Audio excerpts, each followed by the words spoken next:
Chocolate बनाने वाली company में बच्चों के लिए बनाया जा रहा है जहर। गैर मियारी चॉकलेट और जेली से बच्चों की सेहत पर असर। राजेंद्र नगर, अत्तापुर, ईश्वर थिएटर, राधा कृष्णा नगर में फ्रूट पल्प और जेली के नाम पर बच्चों को दिया जा रहा है जहर। मुख्तलिफ सड़ी गली और गैर मियारी अशिया में रंग और केमिकल मिलाकर बनाई जाती है फ्रूट जेली, जो कि गंदगी के ढेरों की तरह नजर आती है। इसके पास बहने वाले नाले पर कोई तवज्जो दिए बगैर इसे बनाकर बाजार में ताजिरों को फरोख्त किया जाता है, जहाँ छोटे ताजिर बच्चों को राग़िब करने के लिए पुरकशिश पैकेजेस के साथ मुख्तलिफ ज़राए से सूदबाजी करते हैं और सरकारी रिश्वतखोर अहदेदारान की पुश्त पनाही के ज़रिए बच्चों की ज़िंदगियों को नुकसान पहुँचाते हैं।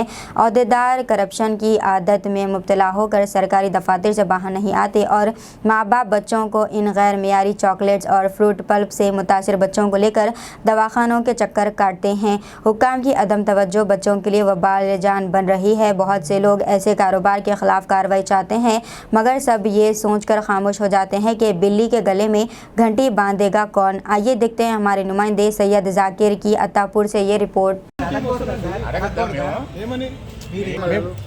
మేము ఇప్పుడు మీ దగ్గరికి దౌర్జన్యానికి వచ్చాం కదా, పోలీస్ కంప్లైంట్ దౌర్జన్యాన్ని మేము అన్నామా? మళ్ళీ అట్లనే ఉంది మరి మీరు మాట్లాడుతున్నా, మీరు అడుగుతున్నాం.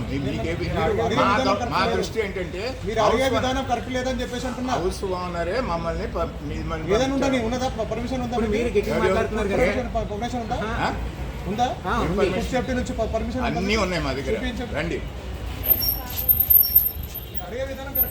ఎవరు మీరు అడిగే విధానం కరెక్ట్ లేదు. మీరు మాట్లాడుతున్నారు కదా. ఏంటండి మీరు మాట్లాడండి సార్, ఆన్ రికార్డ్ అలా కాదండి, మీరు మాట్లాడుతున్నారు కదా. మీ విధానం కరెక్ట్ లేదండి. ఏం విధానం కరెక్ట్? ఫోన్ చేస్తారు, లేకపోతే ఫోన్ చేసి మాట్లాడతారు.